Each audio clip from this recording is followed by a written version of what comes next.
गुरुवर, जैसा आप जानते हैं कि मैं एक शिक्षा जगत से जुड़ा हुआ हूँ। और शिक्षा जगत में जब मैं आया था तो मैं बहुत अच्छे मन से, अच्छे सोच के साथ आया था। पर जब मैं इस जगत में ज़्यादा से ज़्यादा जुड़ते जा रहा हूँ, तब मुझे ये एहसास हो रहा है कि इस जगत में भी वैसे ही लोग हैं जैसे हमारे दूसरे व्यापार में हैं। तो एक बड़ा ही शंका रहता है मन में कि मैं करना तो अच्छा आया हूँ, लेकिन कई बार उनके साथ काम करने के कारण मुझे भी उनके जैसा बिहेव करना पड़ता है। उनको टैकल करने के लिए मुझे उस तरह का आचरण अपनाना पड़ता है जो बिल्कुल भी मेरा मन गवारा नहीं करता। तो क्या करना चाहिए उस समय गुरुवर? बड़ा मन में हमेशा अचरज रहता है कि क्या करें यहाँ पे। अब आपके सवाल पर आता हूं। आपने कहा कि अपने प्रोफेशन में जो नहीं चाहता हूं वो करना पड़ता है। ये बात बिल्कुल सही है कि शिक्षा जगत पवित्रता का जगत है और यहाँ पवित्रता होनी चाहिए। लेकिन जगत कोई भी हो, उसमें रहने वाले लोगों के ऊपर निर्भर करता है।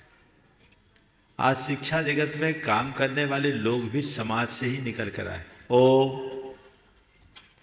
शिक्षा जगत में काम करने वाले लोग भी समाज से ही निकल कर आए हैं।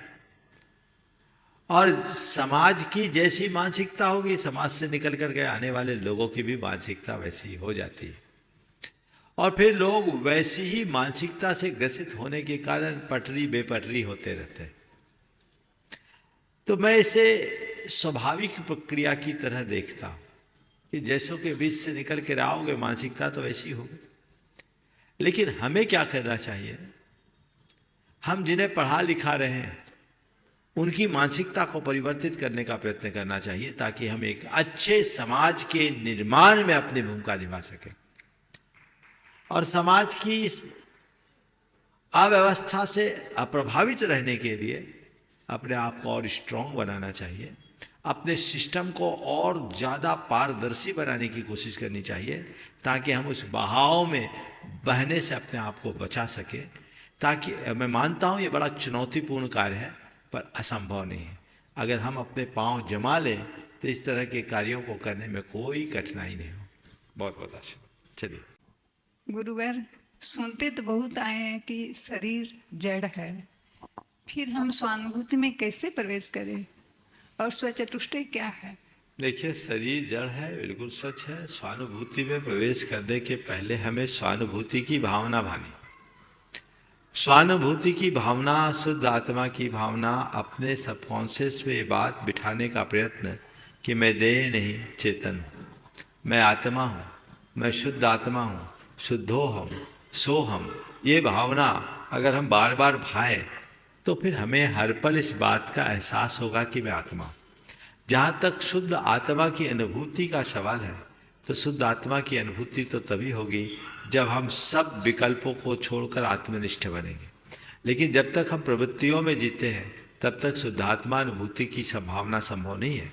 लेकिन उसका एहसास, आभास हमें हर पर हो सकता है यदि हम इस बात को अपनी चेतना में गहरा लें कि मैं शुद्ध आत्मा हूँ। तो प्रवृत्ति करते हुए भी हमें इस बात का आभास होगा, रे ये तो सब जड़ है, मैं तो चेतन आत्मा हूँ, ये सब मुझसे भिन्न है, ये मुझसे पर है, मेरे साथ इनका कोई संबंध नहीं है। ये भावना जब गहरी हो जाएगी तो पर पदार्थों का राग भी छूटेगा, द्वेष भी छूटेगा और एक अलग प्रकार की आनंदानुभूति होगी।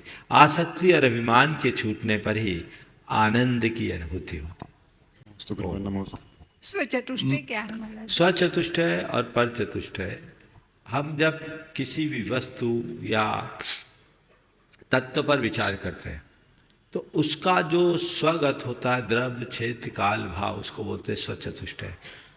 जैसे मैं अपने अपेक्षा से हूँ, आपकी अपेक्षा से नहीं, समझिए। अब द्रव्य क्षेत्र काल और भाव ये क्या है, इसको समझिए। द्रव्य यानी वस्तु, क्षेत्र यानी उसके रहने का स्थान, काल यानी उसकी पर्याय और भाव यानी उसकी गुण शक्ति। अब ये स्व और पर है। स्व द्रव्य क्षेत्र काल भाव की अपेक्षा से, जैसे मैं कहूँ कि ये कमल का फूल है, ये स्वचतुष्ट है, पर गुलाब का नहीं, ये पर चतुष्ट है। समझ गए?